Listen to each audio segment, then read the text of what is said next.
something.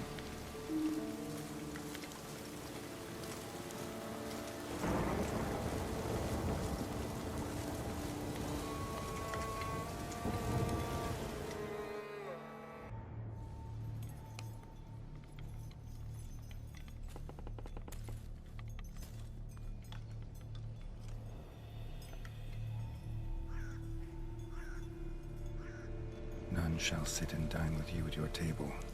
No spoon you have shall sate you. Never again shall you wish to spy your reflection in the mirror. Sounds like a curse, all right.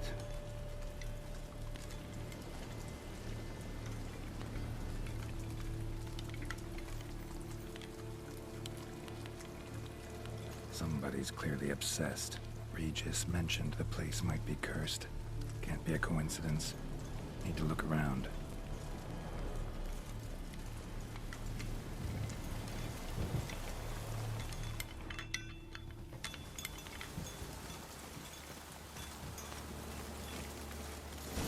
What a pigsty. Need to search it thoroughly.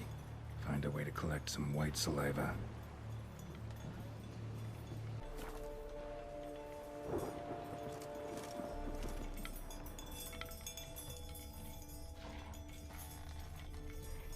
White's obsessed. A real collector. Thoroughbred.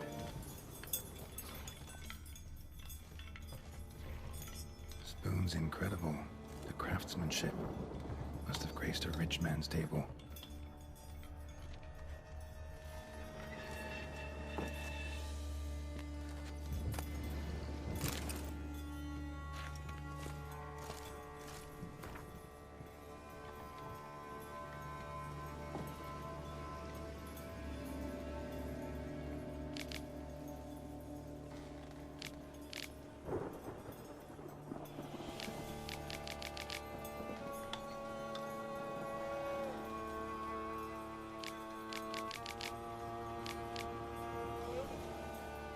Girl realized she was changing into a monster, recorded it in her diary. Poignant. Smashed mirror, as if someone couldn't stand to look at themselves. The monster. Journal's author, maybe?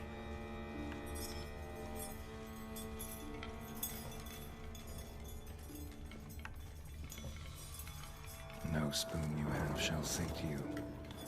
Whatever lives here treated that literally. Still searching for the right spoon. Spoon, pretty ordinary. Maybe a little old.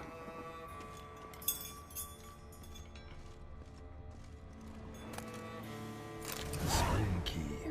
Sophisticated crafting. Tag bears a description. White's a true collector. Another spoon. Yep, just as normal as the last one.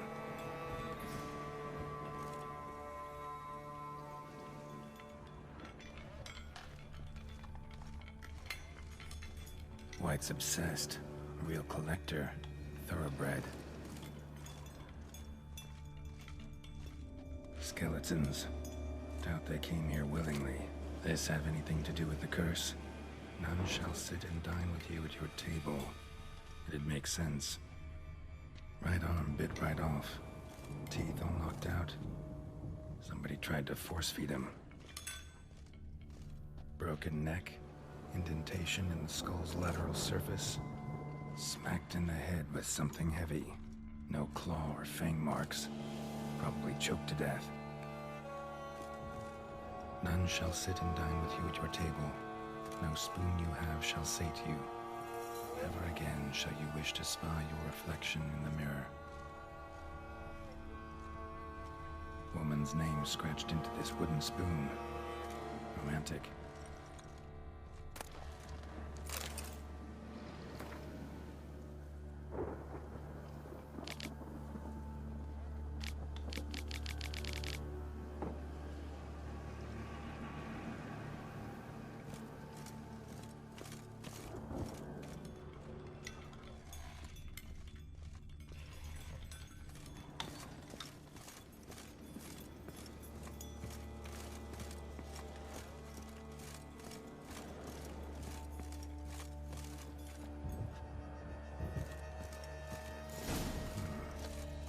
does seem like a White's lair.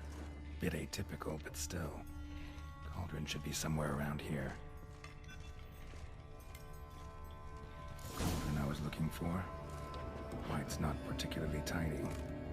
Spoon, pretty ordinary. Maybe a little old. Another spoon. Yep, just as normal as the last one. Table's set. White who lives here is getting ready for some sort of feast. White that lives here, definitely afflicted by a curse, and it's been trying desperately to lift it. The cauldron's empty, unfortunately. We just need some brew. I'm afraid he won't get that. No choice but to hide and wait for the saliva glands and their bearer. Need a spot that'll let me observe the cauldron.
Not gonna hurt you. Wanna help? I've seen the words of the curse on the walls. Think I know how to lift it.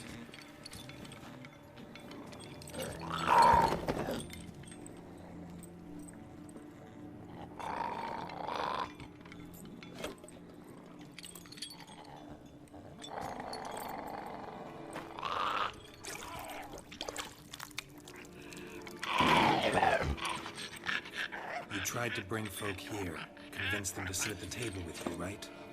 Well, I'm gonna be your guest now. Your willing guest.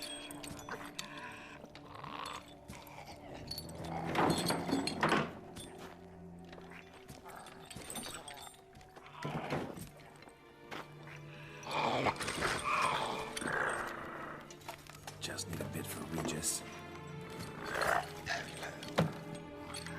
And now we'll tend to you.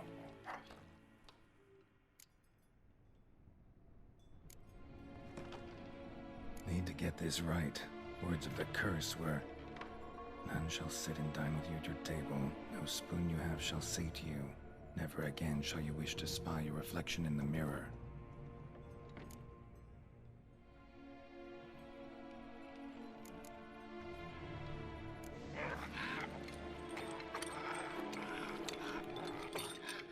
We can't use spoons. No, that won't work. You've been looking for a spoon that would feed you, but there's no such spoon. We need to eat without spoons.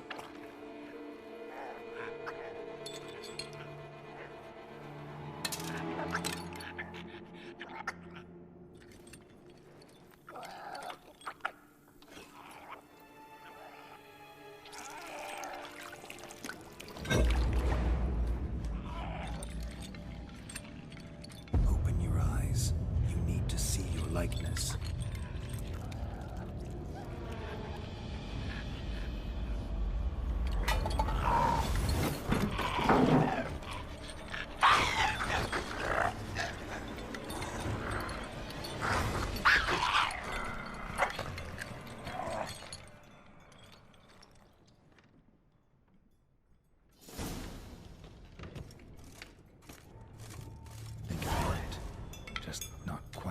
unexpected.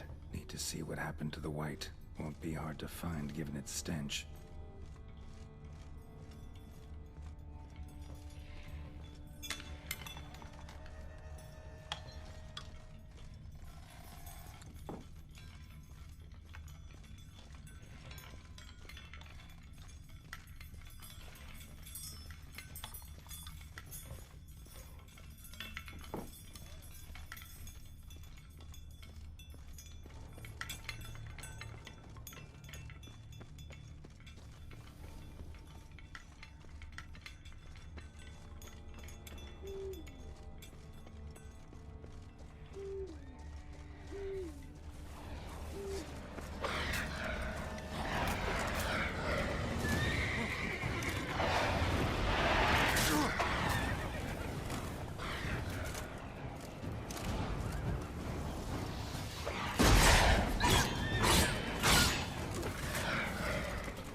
Easy. Not gonna hurt you.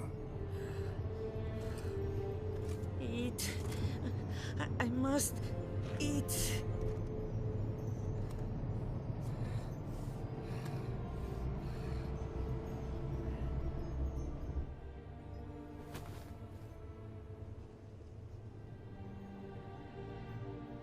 I'll take you someplace safe.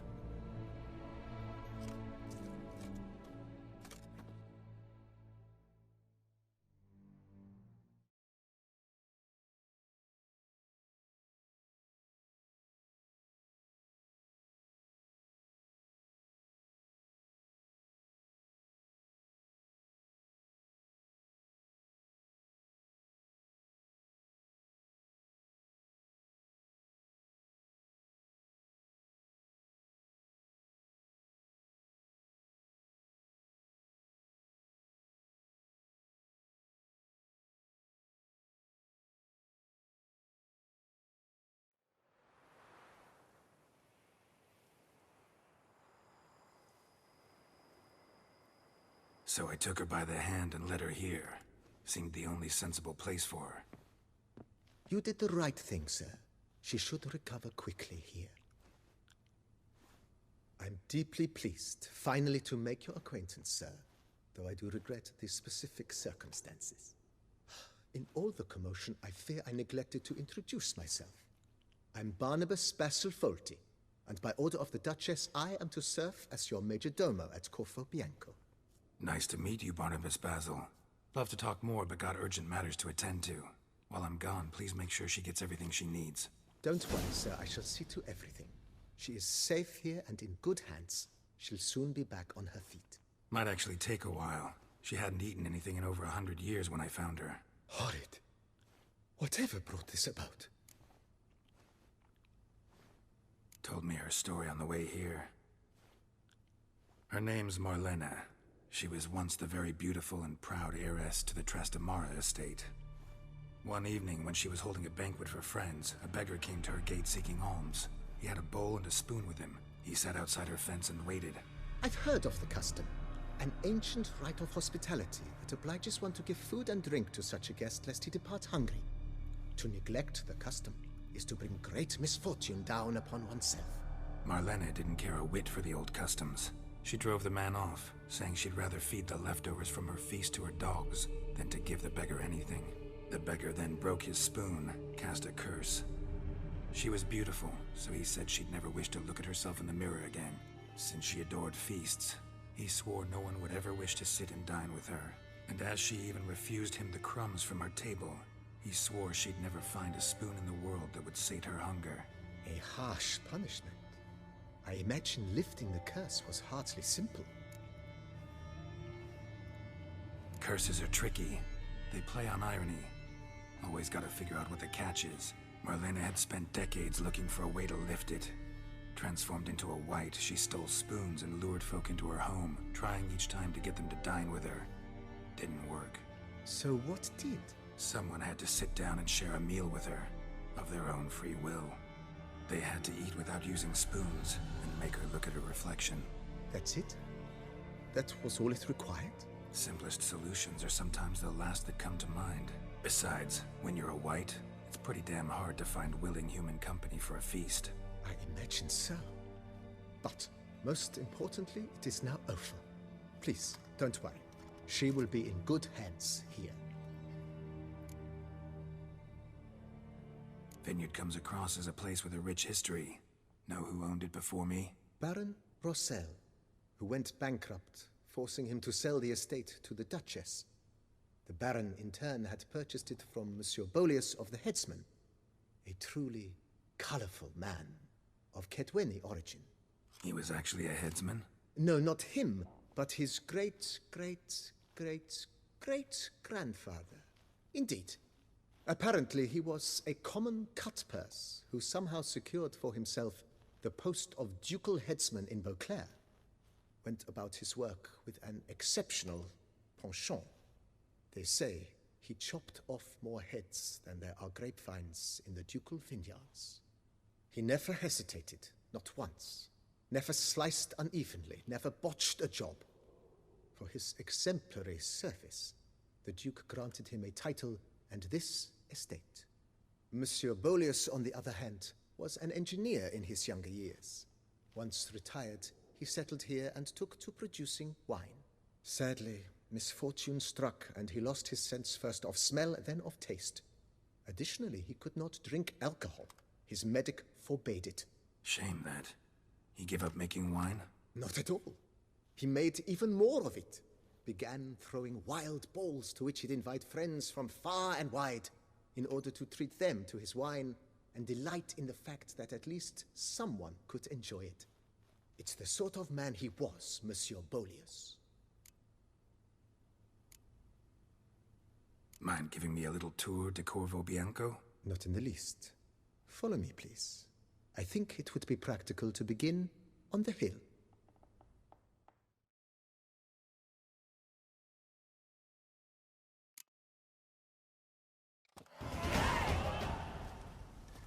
Behold, sir, your estate in all its splendor. Pretty vast. Indeed. And now, sir, allow me to show you a handful of interesting details. Follow me, please. Been a major domo all your life? Yes, I come from a long line of major domos. My father was a major domo, as was my grandfather before him, as was my great-aunt. In fact, she was the one to start the tradition. Great-aunt? A hard woman. It is said that already as a child, she knew where she was going and went there.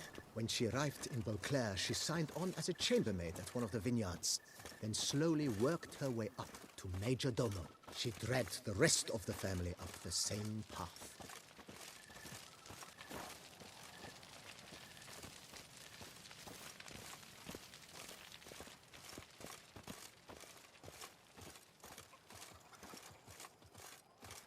The servants' quarters. I occupy the green home. With the Duchess's permission, I have hired a full staff. Their salaries to be paid from the ducal treasury.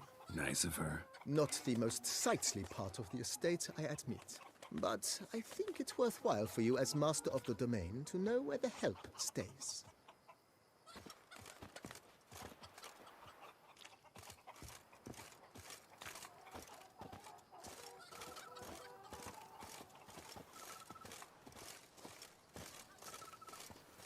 Baron Rossel ordered the vines in this part of the estate uprooted and olive groves planted in their place. They look beautiful, especially come spring. Don't look at all bad now, either. Follow me, please. Down below lies your vineyard, where we grow a strain of Carfanere, one of the world's oldest. Aged in oak barrels, it provides for an exquisite wine with distinct blackberry, wild cherry, plum, and cinnamon notes. Marvelous. Have to try it one of these days.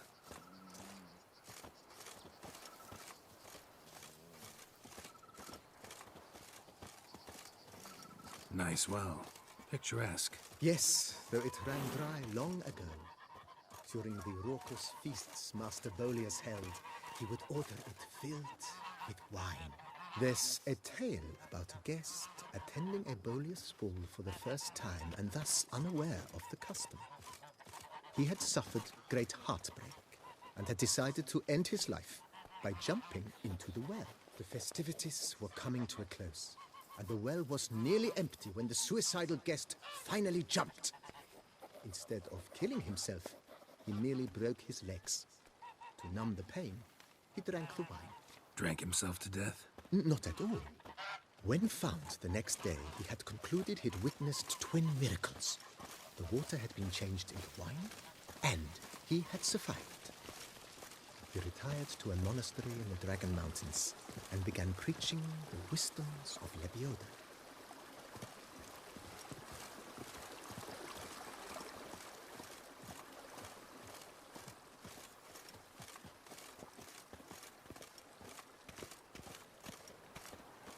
Monsieur Bolius' wife Nina kept a garden here. A supremely lovely place it was. Bit neglected now. I agree. Yet nothing stands in the way of restoring it to its former glory, and once again planting it with herbs and other vegetation.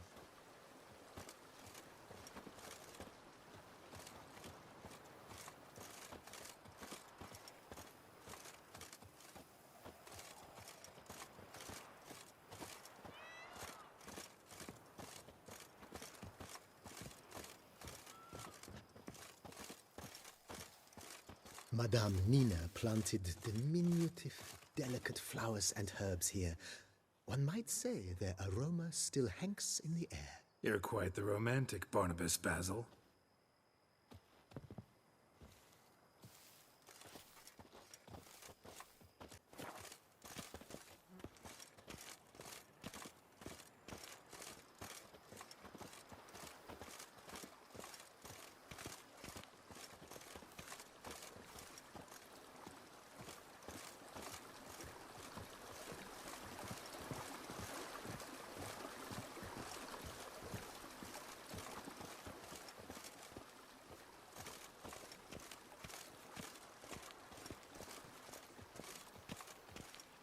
This served as an additional wine cellar in years of plentiful harvests. Bit of work and it'll make a fine stable for Roach.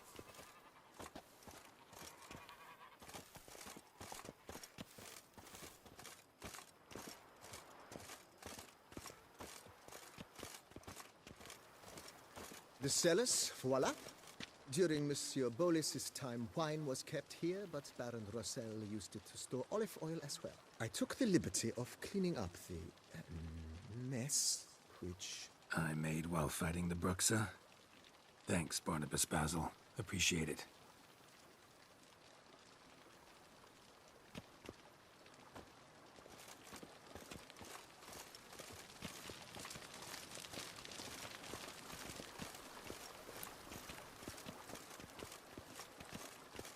As you can see, the facade is, how to put it, slightly stained.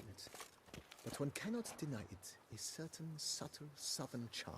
True, though it could use a bit of subtle paint.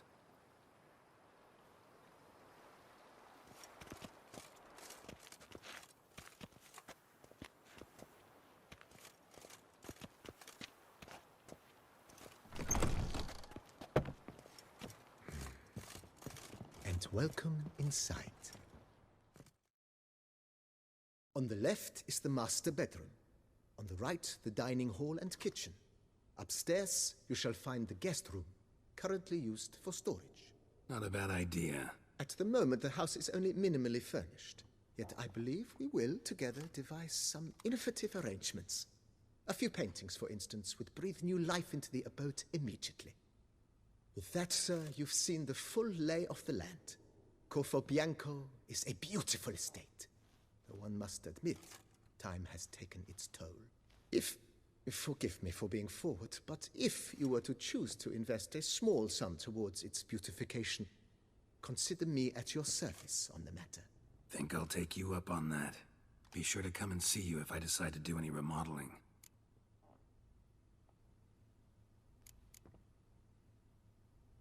Thanks. Gotta get back to my business now. See you soon.